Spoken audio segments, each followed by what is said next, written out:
My name is Ryan McGuire, and I'm a collaborative practice leader at St. Joe's. And my job is to improve care at St. Joe's either through different technologies or different interventions. And PODS is one of those interventions that I've been fortunate enough to be involved in. There's a lot of information coming at patients at discharge from a bunch of different people. I think one of the challenges is that there isn't somewhere where this all hits the ground and really hits the patient.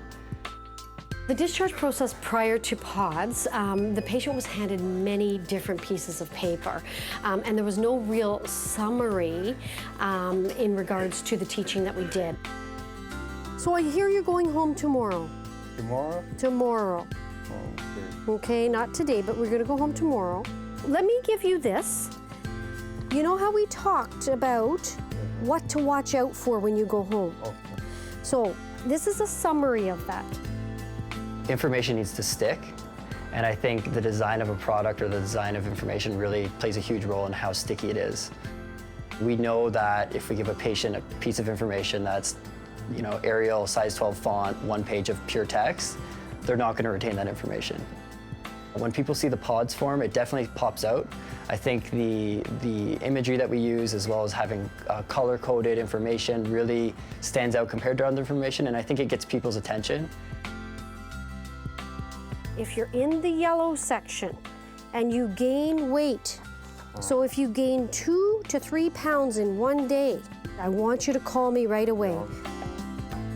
It's funny that this one piece of paper really addresses all of these things. It improves the patient experience at discharge, it makes their transition home a lot smoother, and it really takes education to another level when it comes to how we educate patients. Not only in that it accumulates all the information patients get, but that it's actually a form that was designed by patients for patients. A lot of times when we're trying to put something out, we try to perfect it off the bat. We spend a lot of time planning, we spend a lot of time vetting it through various managers and directors and maybe physicians, but by the time it reaches the patient, often it's not what the patient wants. Not being afraid for them to say, hey, this is great, but that shouldn't be seen as a barrier. That's an opportunity for the hospital to really understand the needs of the patient. The PODS form puts patients in the driver's seat and allows patients to design something that's for them. If you put thought into designing the tool, it doesn't have to be big and expensive and require all kinds of investment of time and all kinds of investment of resources. It can be, sometimes the simple solutions end up being the best.